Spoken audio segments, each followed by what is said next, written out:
back.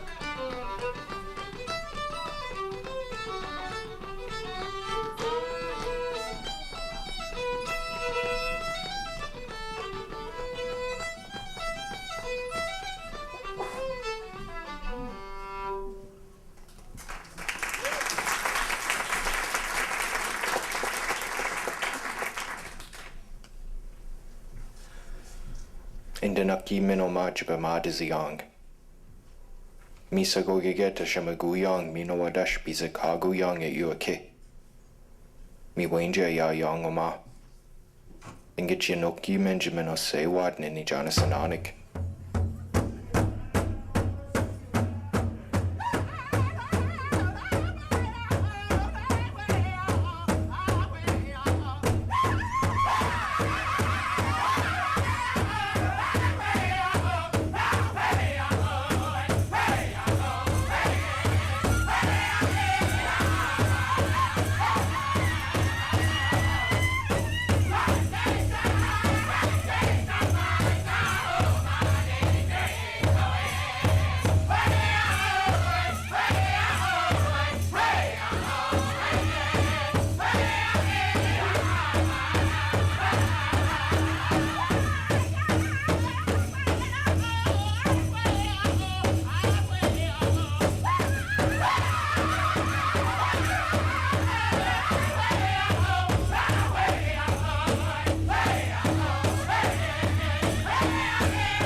parce qu'on est obligé. La terre nous donne à manger. La terre nous habille.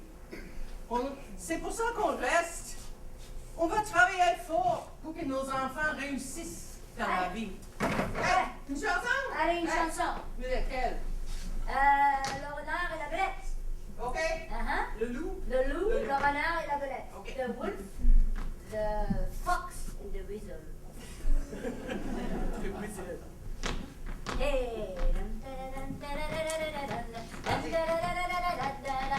J'entends le loup, le renard et la belette. J'entends le renard. J'entends le loup, le renard et la belette. J'entends le loup et le renard chanter. J'entends le loup, le renard et la belette. J'entends le loup et le renard chanter. Et dans un an, je m'en irai. J'entends le loup et le renard chanter. Et dans un an, je m'en irai. J'entends le loup et le renard chanter. La jument de Bichot et son petit chemin sont rentrés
I am Pierre Bottineau, and that's how I was born. That was my parents that you just saw there, and I was only that big. Yeah, my mother and father. Yeah, and I was born on a buffalo hunt out on the prairies in Dakota, near a place called Grand Forks, a place you know today as Grand Forks in Dakota.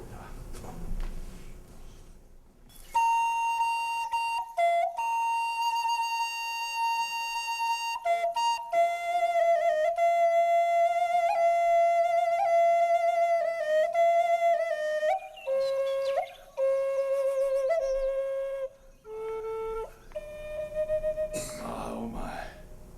My mother's name was Marguerite Bonga. Margaret, a clear sky woman. She lived up with her people up there by Lake of the Woods, along the Rainy River. Actually, you know, it wasn't uncommon for women to give birth to their babies when they were out on buffalo hunts. The whole community would go out. And when the woman felt the baby coming, well, she would move off to the side into some shelter. And there was the way the babies were born. That's what I was told, anyway, about the way I was born. My mother's people, the Ojibwe or the Chippewa, oh, they loved the woodlands. They loved the rivers and the streams and the lakes. Yes, they had come from the east. Oh my. They'd harvest the wild rice in the fall. In the spring, they'd tap the maple tree. And then it would come drop by drop, and then it would run that sweet water that they boiled down to make syrup.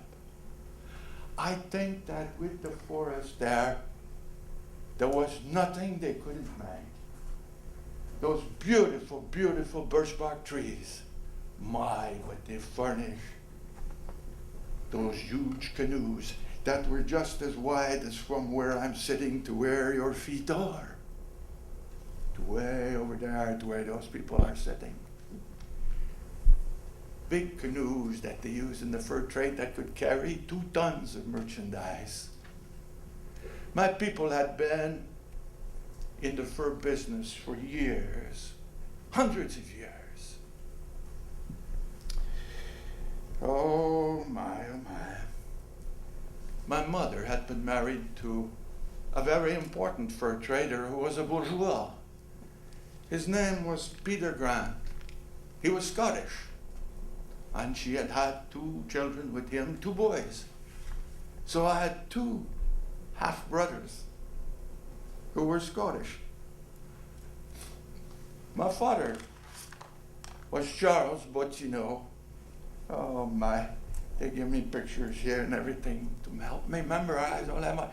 Charles Bottineau, my father, was French-Canadian, and he was from Quebec, and he had started with the fur company. When he was just a young boy, he started paddling the canoes, and later on he became a hunter. And he hunted around Winnipeg, which was called the Red River Colony in those days. And at that time, the people would go back and forth, or what now, the border. They live around a place called St. Boniface. Once in a while, they'd move down to Pembina on the south side of the border. Those people went back and forth constantly. There were Metis, mixed bloods, French, Ojibwe, Cree, Scottish, and Swedish, and some English in the Selkirk colony. In the Naki Minneapolis and St. On habite ici parce qu'il faut bien être pour typer, nourrir et les enfants. C'est pour ça qu'on est là. Vi bor här för att vi måste. Det här landet ger oss föda och även kläder. Det är därför vi stannar. Vi arbetar så hårt för att det ska gå bra för våra barn. Yeah, I was Michiev, that's French and Indian, and I was living there. Our family spoke Michiev, and that's a combination of French and the Cree language with some Ojibwe words with it. It was the main language around the Red River Colony and among the Metis who were mixing around and settling in that area along the Red River. Oh, there were several languages at that time, and I knew them all. Yeah, there was Ojibwe from my mother, French from my father, and then there was the mix called Michif. Oh my, and I spoke with all the different groups of the prairie, so I could find out what was going on. So I learned all those languages. And so later on in my life, I served as an interpreter very often.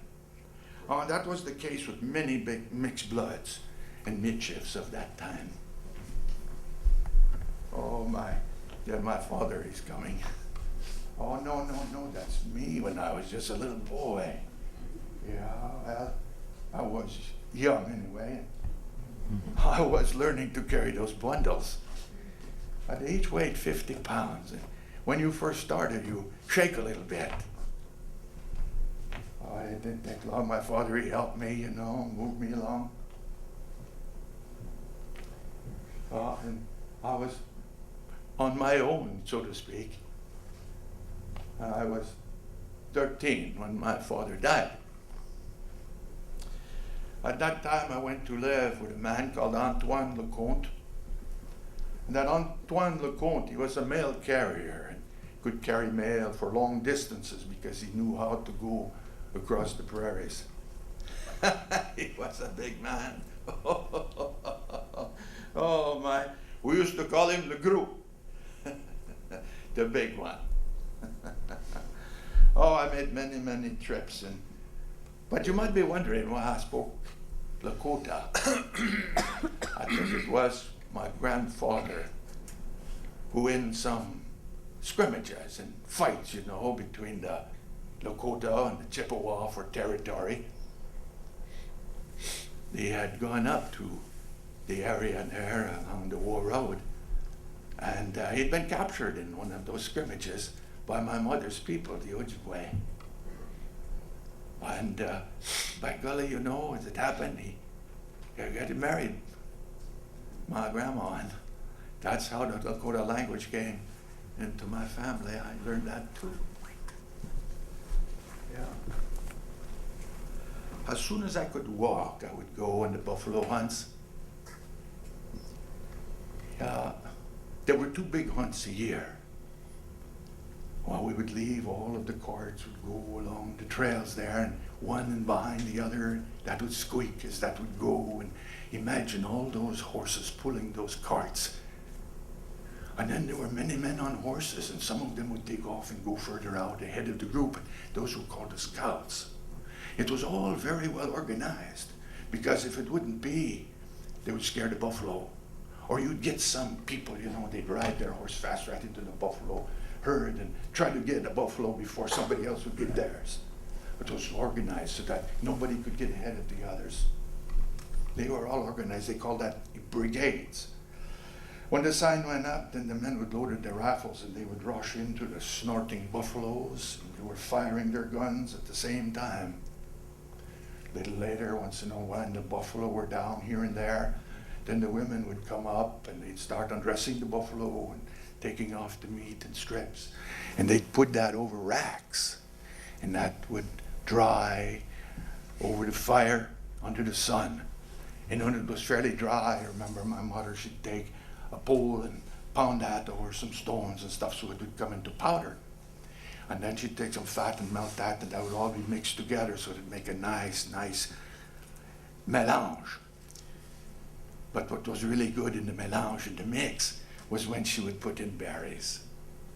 Oh my. She'd put in berries for us when she'd cook that up in the winter. All winter long we ate that. Yeah. My father said that the Northwest Company paid the best prices for the pemmican. And he was very, very sad when the Hudson Bay took over that old Northwest Company. Yeah. Yeah. Look at that. That's a picture of the jig there in Pembina. Then they're going to do the jig.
remember that one. The midship, they were famous for their parties, the all-night parties, they dance. And it was at one of those all-night dances that I met Geneviève. And there we are, my gosh. What a beautiful partner. We had our wedding at St. Boniface that same year. And there was no priest there, but we were married according to the way it went out in the country. It wasn't long before I had to leave because I was starting to guide different groups. And so I remember I traveled, I made a trip across the plains with Antoine Lecomte, Le Gros, and we brought mail down to Fort Snelling. And it was on that very first trip that I met Monsieur Henry Sibling, who was the head of the American Fur Company, and he started to encourage me to guide some families down to settle around the fort.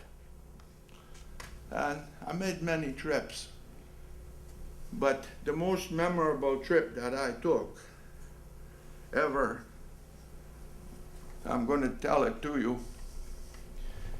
It was with a man named Martin McLeod who came over to the house up there where we were at the Red River, with Winnipeg today. And he said to me, Monsieur Bottineau, I have to go to Fort Snelling. I have a message to carry to the authorities down there. I found out later that the content of that message was something about a man named Dixon that they considered a rebel up there, and they wanted Fort Snelling to interfere and pull him out of there. I said, yes, I think I can take you. It's November and the weather is still good, and we'll go quickly. There were two other fellows that wanted to join in with us, and one of them was an Irish man, and the other one was a Polish man. My, oh my. A Polish man that tried to get out of the wars in Europe and come to Canada.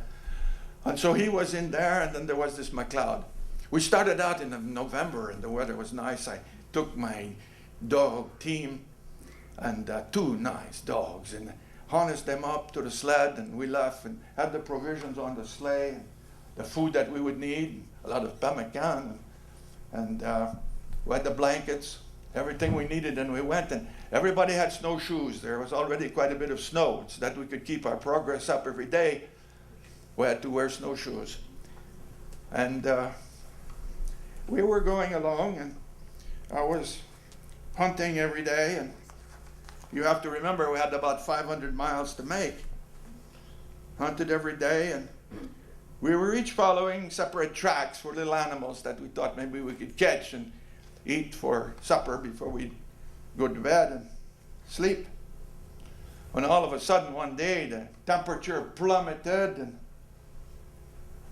the wind started to pick up and the snow started to blow hard and thick. And they were leading along kind of something like this. We didn't have a horse. And I had collected some fine chips of wood, and I was trying to get to the river bank so that I could burrow myself down in the snow and kind of be up under the wind. Oh, that lasted all night, that blame storm. And I didn't quite know where the other men were because they hadn't had time to come in to me. The storm had come up so fast. I spent the night like that, and I was comfortable in my robe there, out of the wind, and plenty warm. Well, when I got up as soon as I could in the morning and the weather was quiet, I went looking for McLeod. And I saw something kind of red like that in the snow, and I started to dig at that, my mittens on, and I was pulling at that. Soon I realized it was McLeod. And he had gotten buried over by the snow, and that had come so fast on him, and I think he had also fallen down on the cliff on the edge of the river. And he had fallen down, and he was all cramped up. His feet were in back there by his hind end, and he still had his snowshoes on. Oh, he was glad to get pulled out of there. He says, "Ma, straighten up." He says, "Monsieur Bottineau, thank you." Well, I said, let's look for the other man. I said, I don't know what happened to him, and I've been looking around a little bit, but I don't see him. What happened, I don't know what ever happened to the Irishman. Never saw him again. It was a trip, that one. And when we came upon the Polish man, he hadn't taken any kind of shelter whatsoever. And he'd just been covered up by the snow. It was like a snowbank there where he was.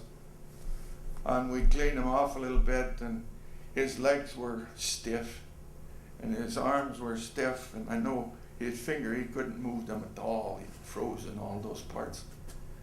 So I said, well, we're going to pull you over to where I was in my shelter, and we'll give you all of the things that we have to keep warm, and we'll give you pretty near all of our food, and then we're going to go just as fast as we can and get some help.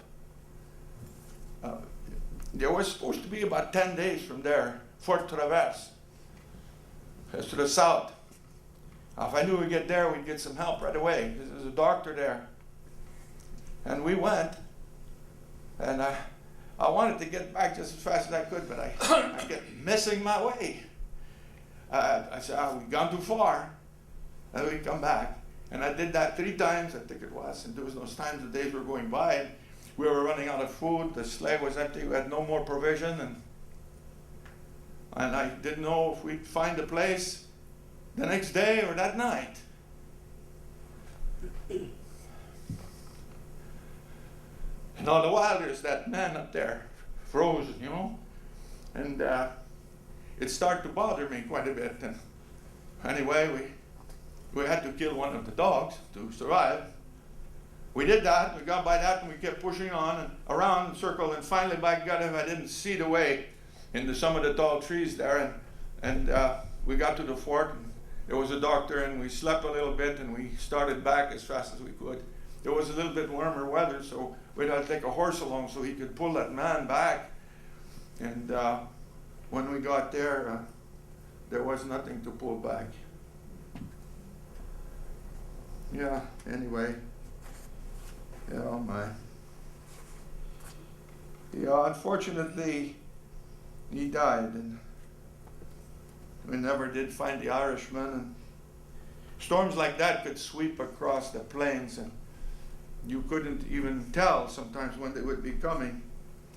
It was one of those storms like that that took my father too.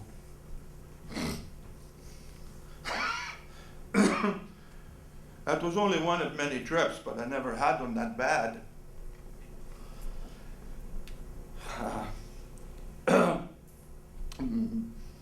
Before we ended that trip, we went down the Minnesota River, and there at one point I was able to rent a canoe from a mixed blood Scottish and Indian man, and it was there that Martin McLeod first met Mary Elizabeth Ortley. She was a mixed blood woman whom he eventually married, and they had a family and stayed together all of his life.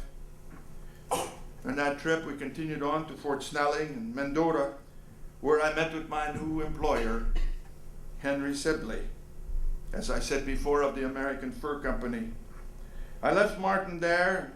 Henry Sibley took me to see the Dakota village of Kaposia, where Little Crow was leader.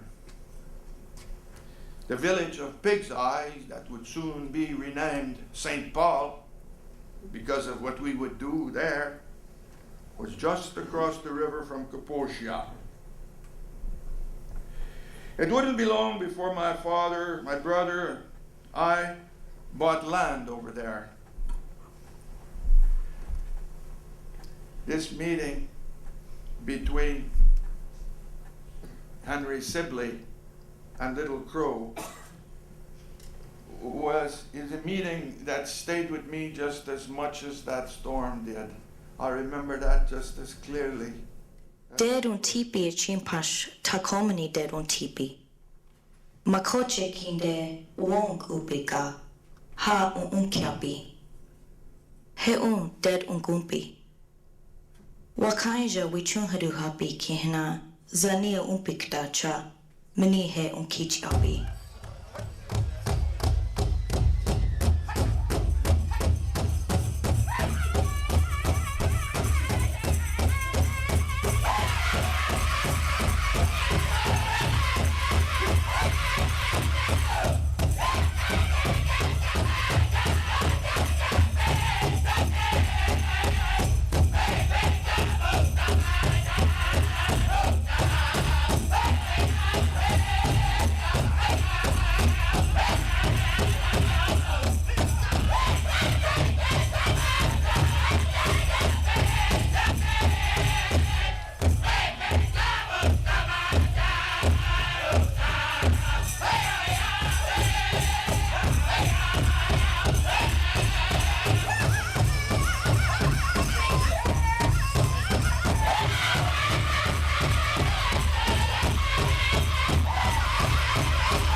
How me document?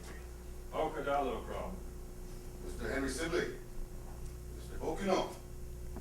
The Minneapolis people welcome you to Kaposha, our village, since we can remember. We are the people of the Mendota, the place where the rivers meet.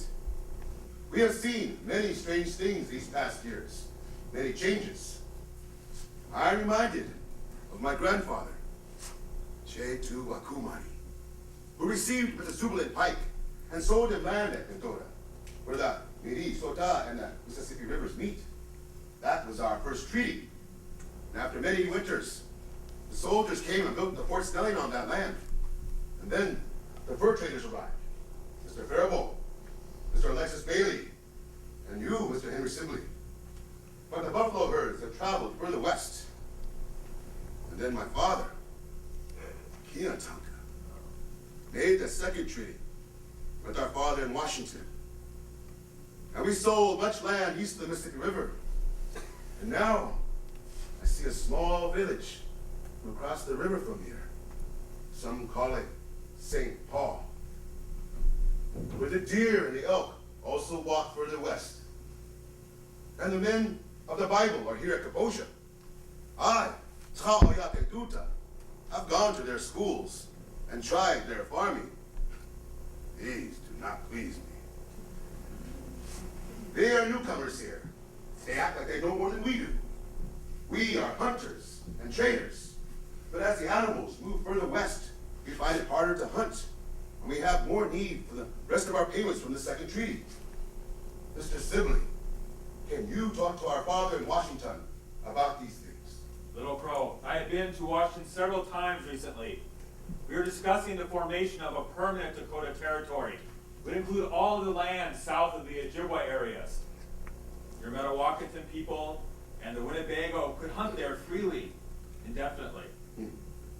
Washington could stop pushing your people further and further west, and my fur company could trade furs forever. However, I'm afraid Congress would rather buy that land from you and fill it with white settlers. If that happens, the fur trade will end forever. Little Crow, I so enjoyed our 2 months hunting together in the Iowa Territory. We traveled across such beautiful lands. You saw many, many herds of buffalo and elk. That's the kind of land that I want Washington to set aside for the Dakota people. That's also where I first met Red Blanket Woman.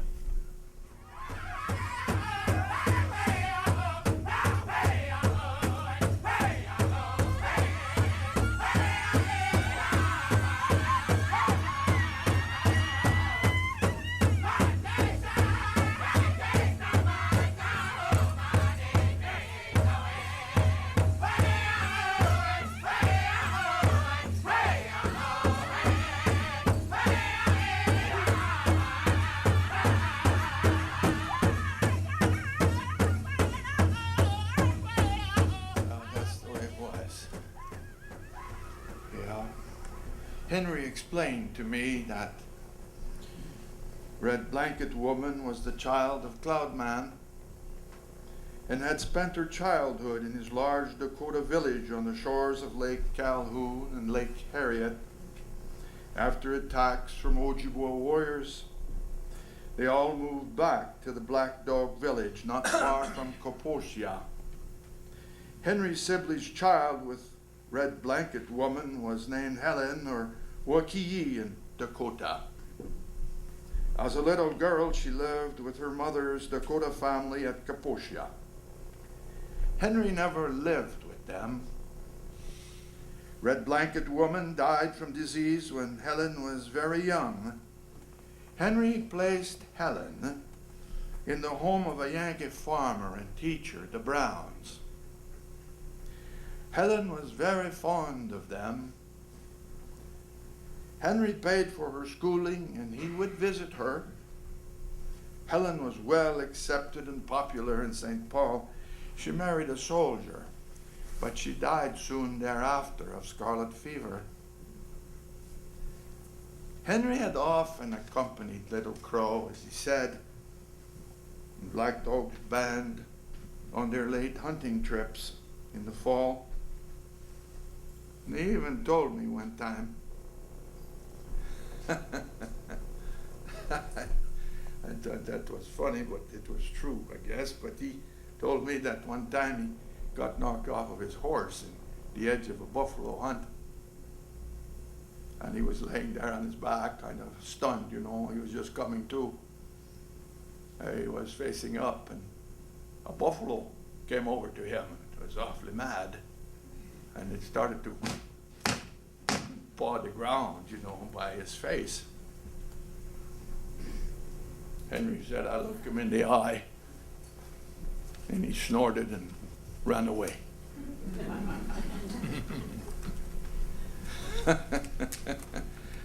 I soon came to agree with the buffalo.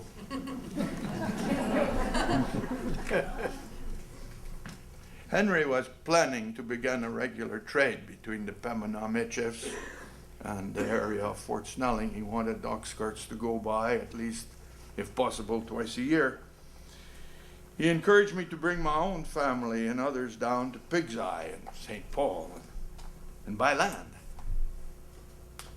The next year I did just that, buying land on Baptist Hill, which later was flattened and made into Lower Town, and then that became Mayor's Park. You know, I brought as many as 40 families one time from the Red River Colony, it's now Winnipeg, down here to Fort Snelling. There were people of various backgrounds who were just tired of living in the Red River Colony.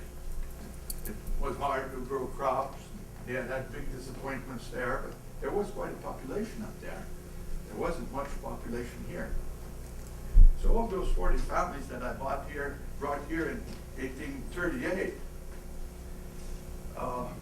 many of them continued to go on down to St. Louis. But the French families and the Métis families, they stayed here in St. Paul.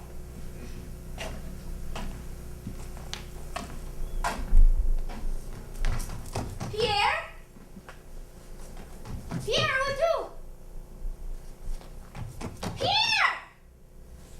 Oh, this man is never here. When I really need him, he's either halfway to Canada or the Missouri River. Yeah, you're right. Oh, sister, this is my wife, Geneviève. Master, this is my Jenny. Jenny, bonjour. Bonjour. Yes. Sister Philomene from the Order of Saint Joseph St. Louis. Eh oui.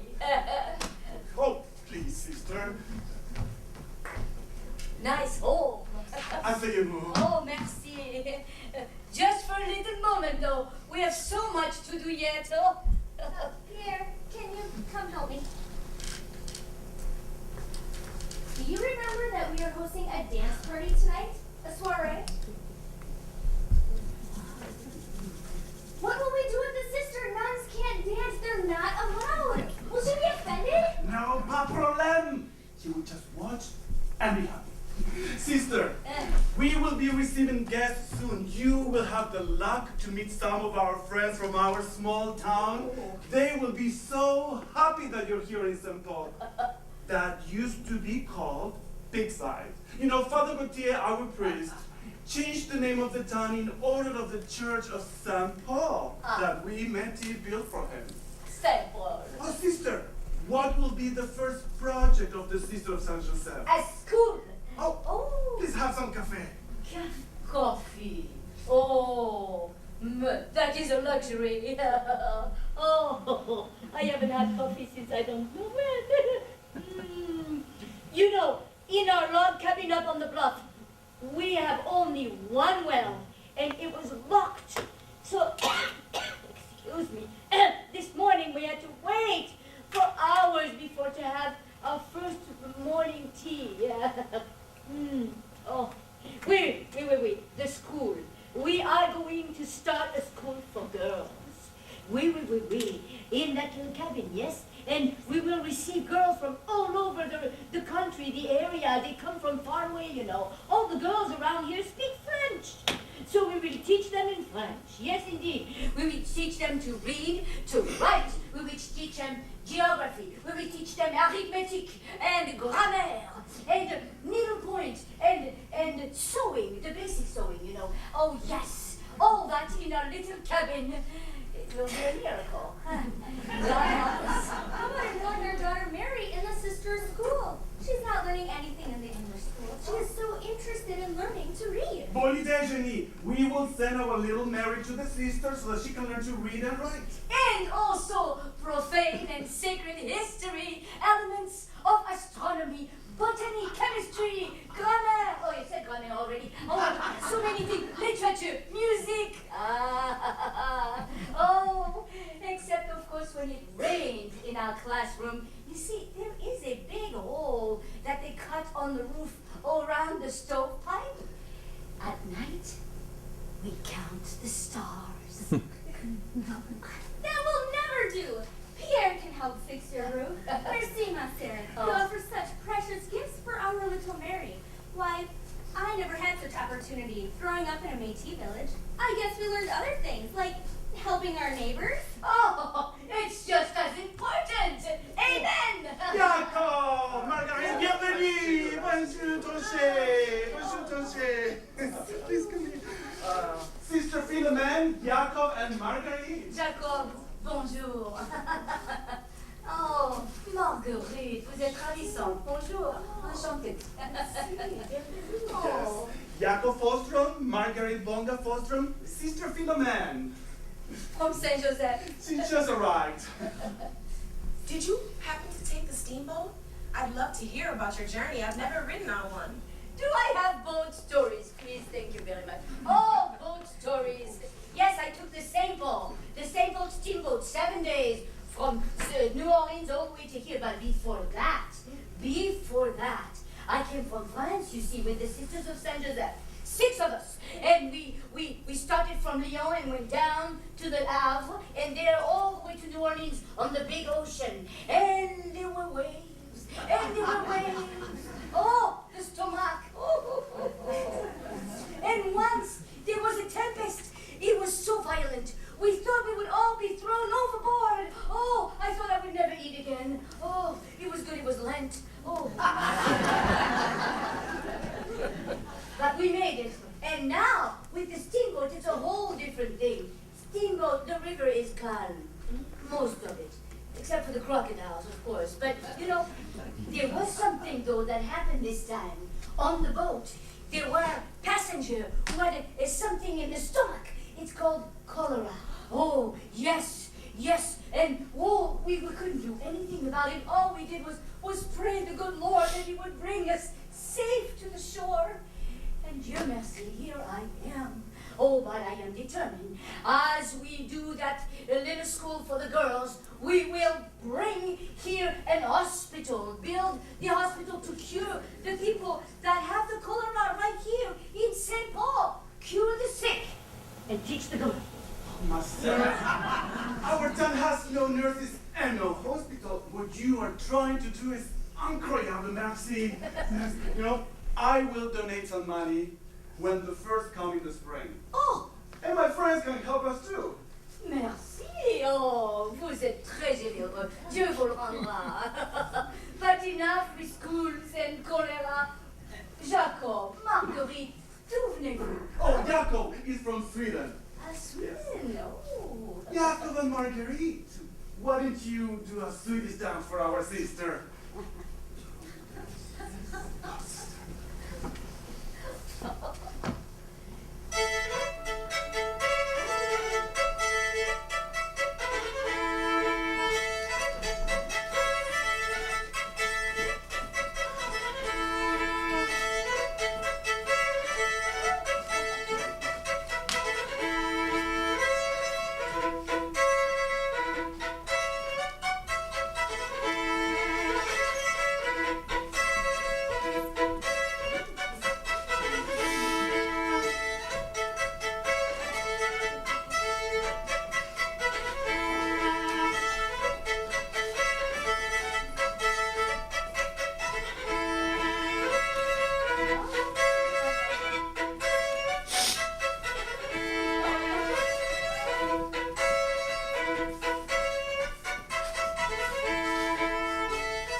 like a little angel in the sky.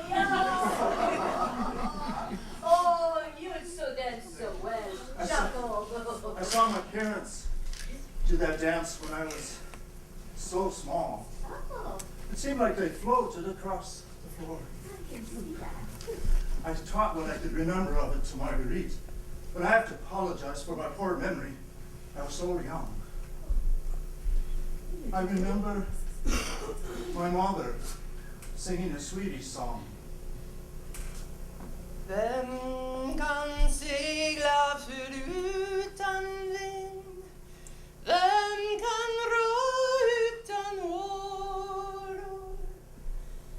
Vem kan skiljas från vännen sin utan att fälla tårar?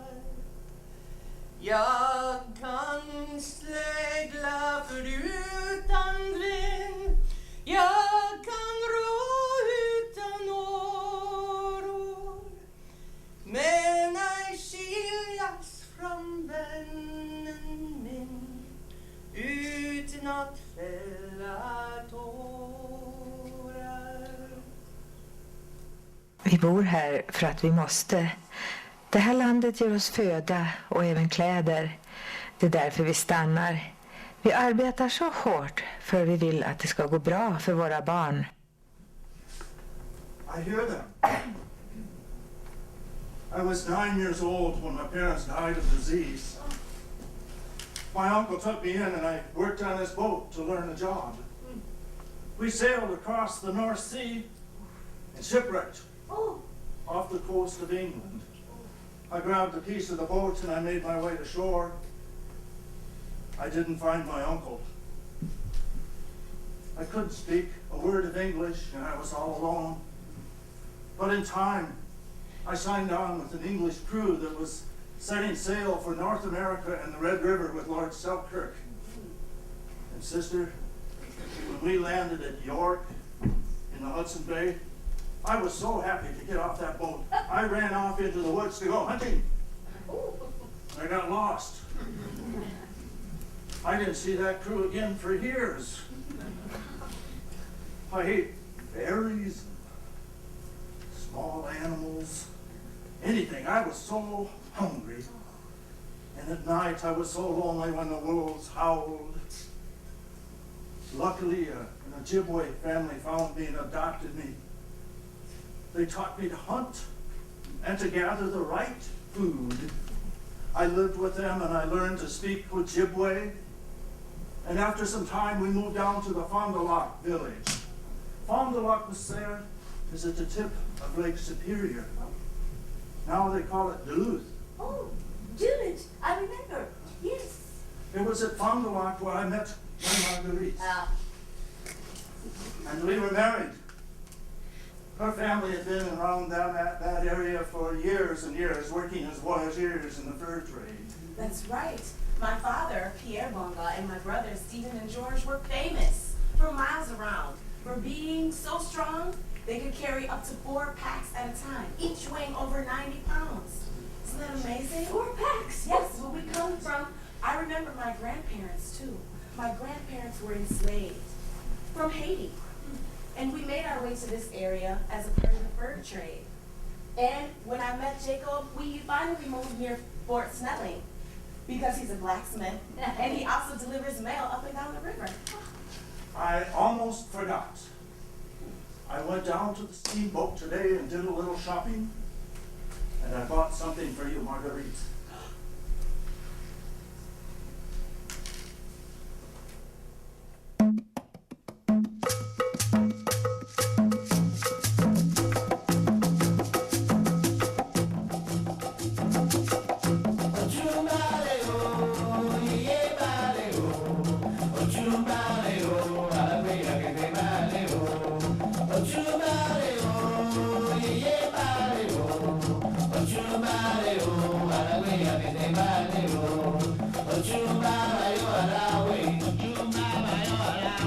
Yeah.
Nous étions ici là parce que nous sommes obligés.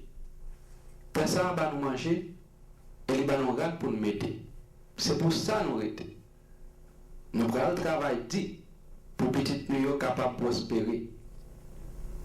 Oh, yeah,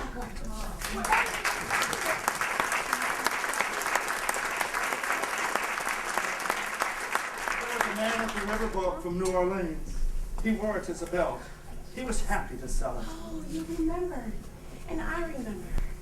I remember my grandmother. There was a song she sang.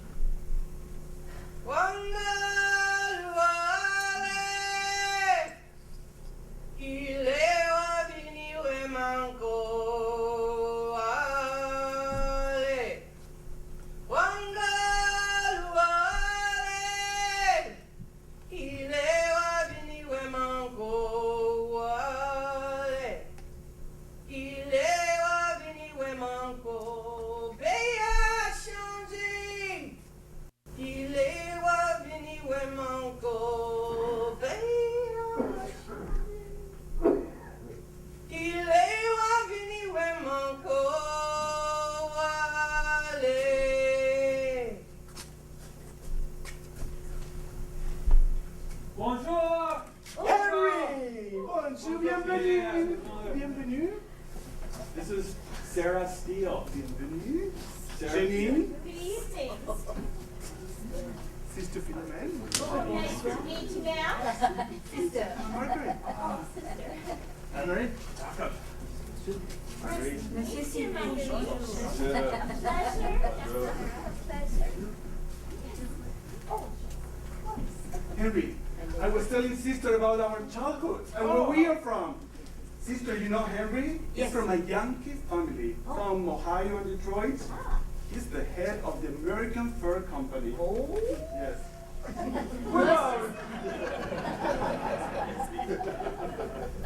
Sarah, what about you? Oh, I'm from Pennsylvania. I'm staying with my brother, Franklin Steele. And, his home is right near Fort Snelling. But he works the sawmill down by St. Anthony Falls. Bienvenue, welcome. Thank you. Well, you know Jandy and I are Metis from the Red River. We Metis love to dance, and we will dance the Red River Jig later. Oh, good. But, Jenny, you know some Scottish jig from up there, don't you? Why, we had a lot of Scottish neighbors near the Red River. They're good dancers, too. In fact, I watched Martin McLeod do a very spirited Scottish dance. I was taught a bit of this.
Oh, don't worry, madam.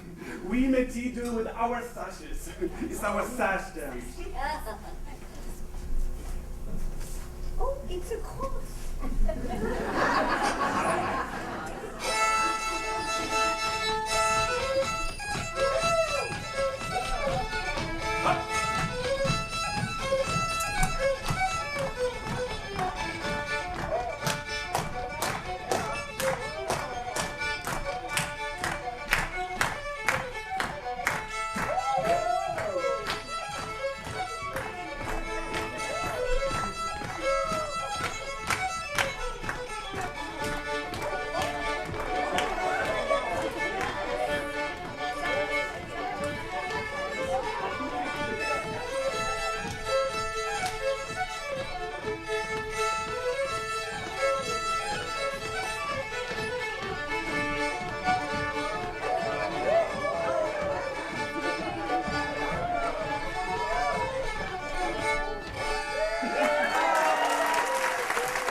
But I think we should keep this party going.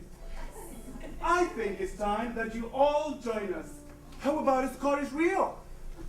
Yes? I will take the chair.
How about a triple gallop polka? Like horses.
in all our parties, we have all kinds of dances from our friends. Swedish, Metis. Oh, Henry, what will you dance for us? That was something nice and elegant. How about a waltz mazurka like we learned at Fort Snelling? I will do so.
We have an announcement to make. Sarah and I are to be married at Fort Snelling. Congratulations! We're going to live in a small house in St. Pierre, or Mendota as we call it now. Congratulations! Oh, thank you very much.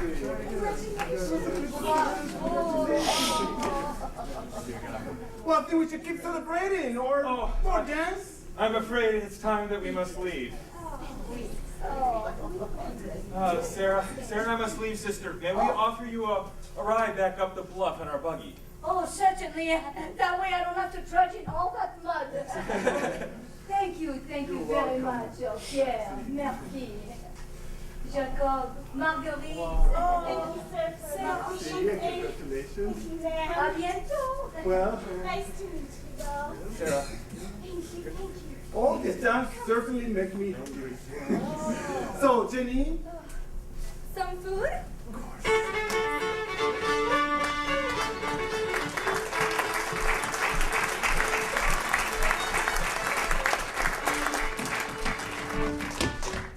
course. Henry and Sarah got married at Fort Snelling, and the ceremony was done by a Protestant minister.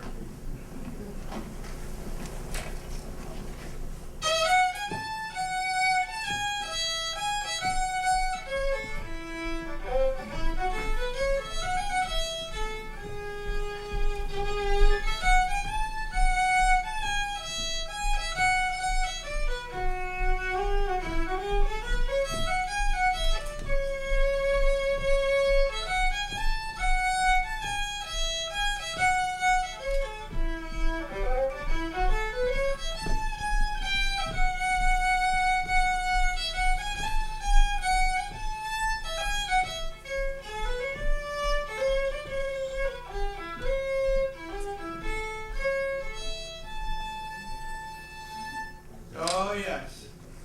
Shortly after that party, my brother and I, Sever, bought some land near the falls, near St. Anthony Falls, which was to become Minneapolis. I built the second frame house in that town. Bror här för att du måste landet ger oss födsel och inträder och därför stannar.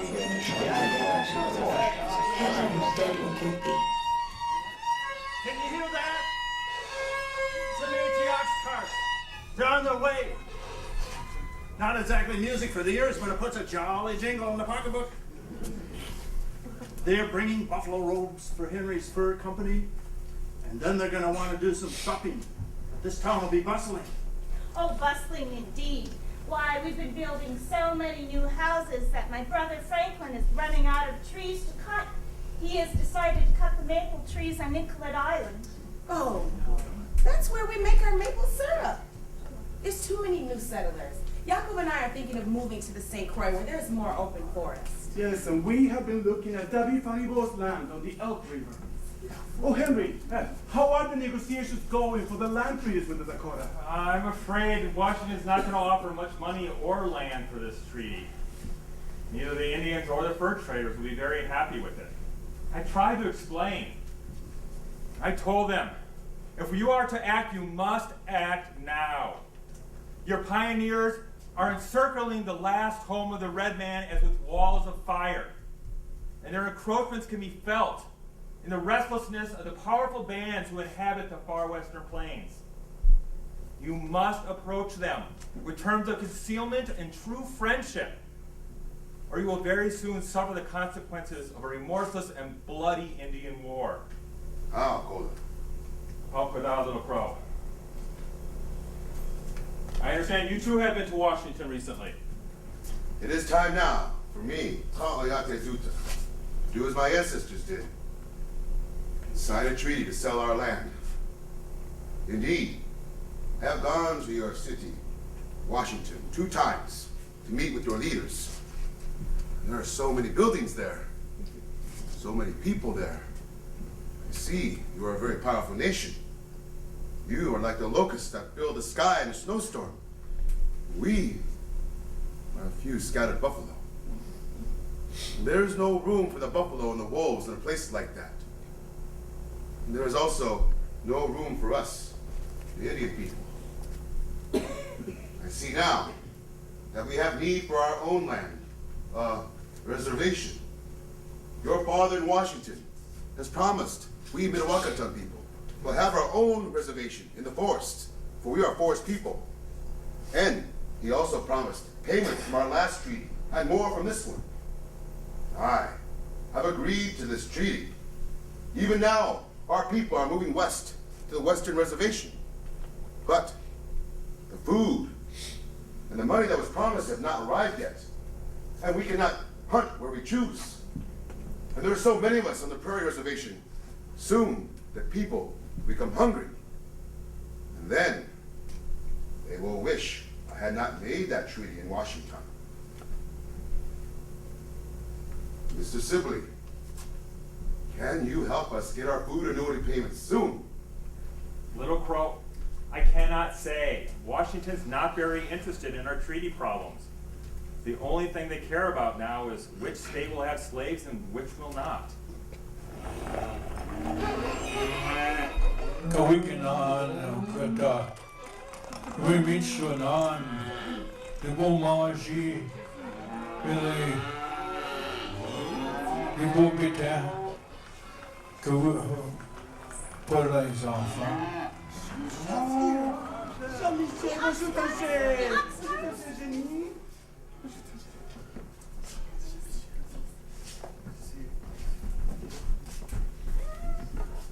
Allez, allez, dansez, dansez.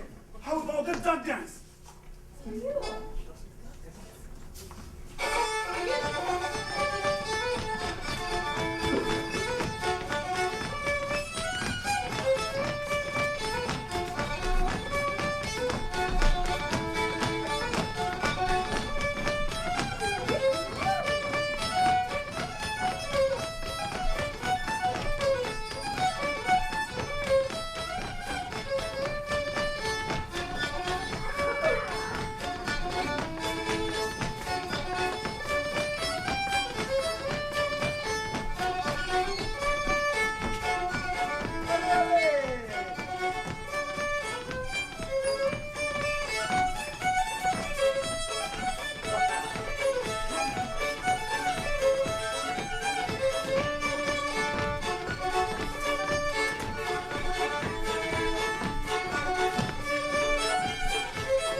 How about some red river jig? Oh, okay.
jig, please?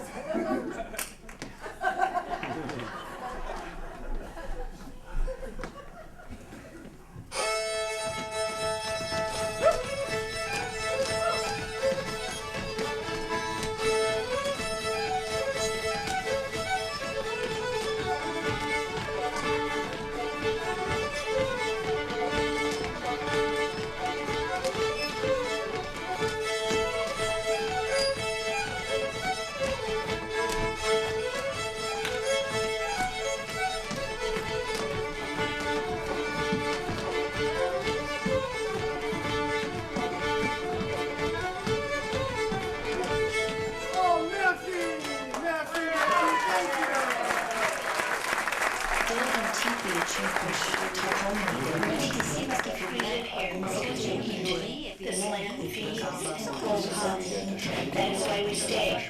And we will work hard so that our children will prosper. And we will prosper. First, we buy the land and we cut down the trees. Then, we sell the land to farmers. Next, we sell them the wood to build houses. After that, we build a railroad and ship the harvest for a high fee. We will prosper. Settlers flooded the state, and in 2 years, St. Paul increased its population 4 times. In the meanwhile, the Dakota had less and less land on which to hunt and to feed themselves. They asked the government to expedite the provisions that they had been granted, and these were slow in coming, so that they then attacked some homes. And this then increased until we had some battles between the people. They broke out into war, and some say that as many as 500 people died. Minnesota would never be the same after that. 100 hungry Sisseton warriors came to my teepee and demanded that I lead them against the American government and the Wasichus, the greedy ones. I told them that they would die like rabbits hunted by wolves, but that I would die with them. But in the end, we were not united. Brother fought brother, and most of us fled to Turtle Mountains in Canada. Our people were imprisoned, banished, starved. Before the war, there were 6,000 Dakotas in Minnesota, and now we are only 200 living with Alexander Faribault and Bishop Whipple. Incroyable, c'est événement. We mixed blood were entangled in all sides of this war. David Faribault vanished with the Dakota to Nebraska. Do you know that he was imprisoned at Fort Snelling, on the same place his family first lived? I'm sure it's all a mistake, c'est injuste. His father Alex and Sibley rode to defeat the Little Crow. Henry asked me to guide the militia again. We mixed blood were required to scout for him. Fortunately, my division returned before much fight took place, and all the new settlers have come to the Dakota land.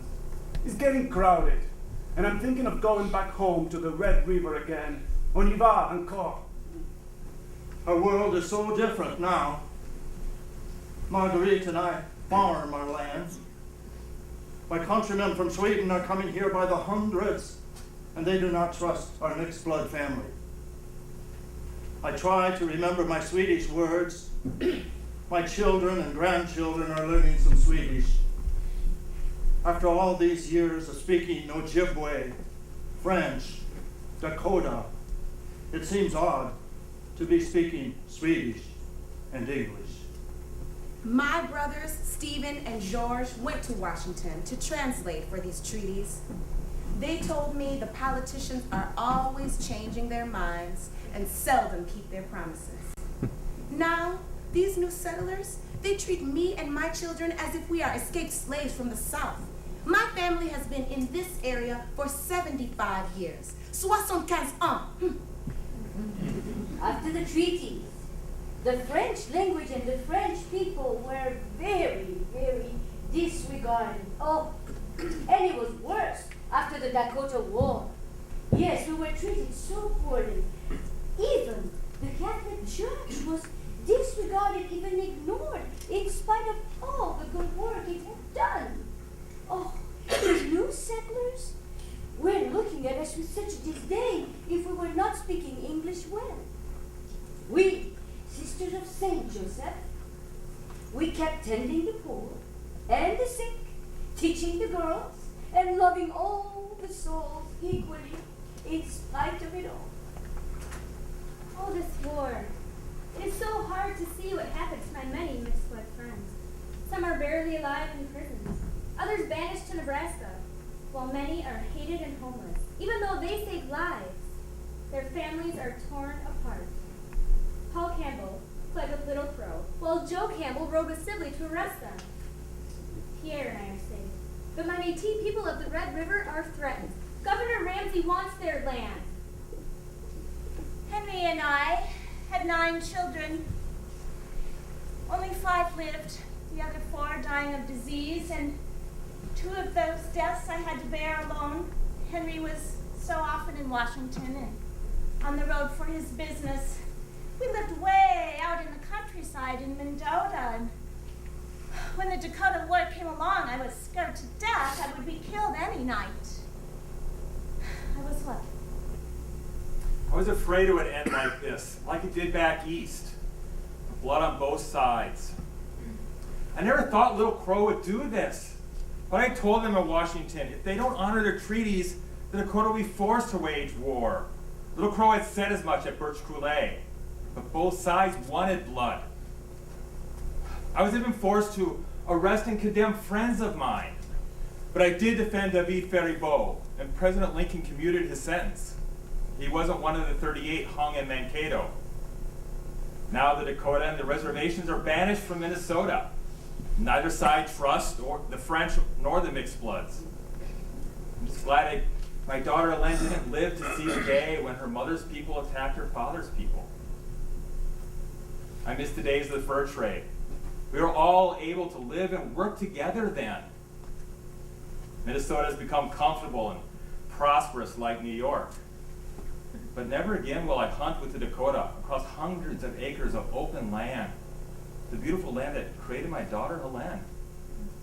It was like the blind was leading the blind.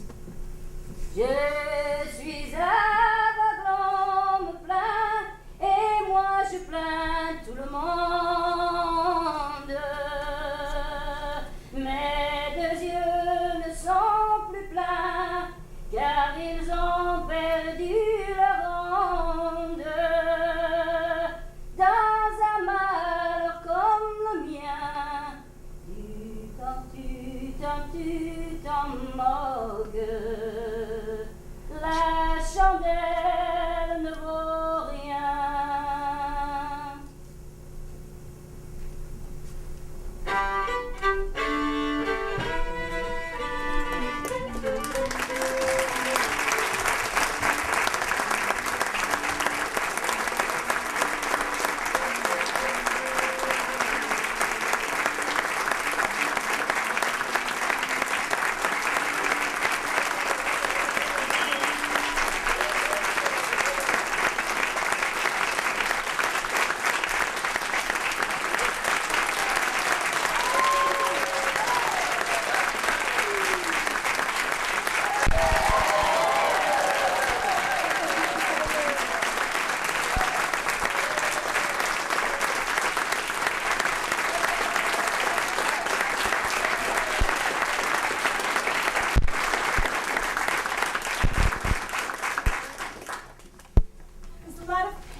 Of us dancing together, all the different heritages, all the different races, enjoying a moment of fun and excitement. And we want you to all be able to join in that feeling with us. And so we want to invite any of you to come down for just 3 minutes of dancing the Red River Jig with us. And if you do not want to come and dance, you should stay and clap for us in time. Come on in!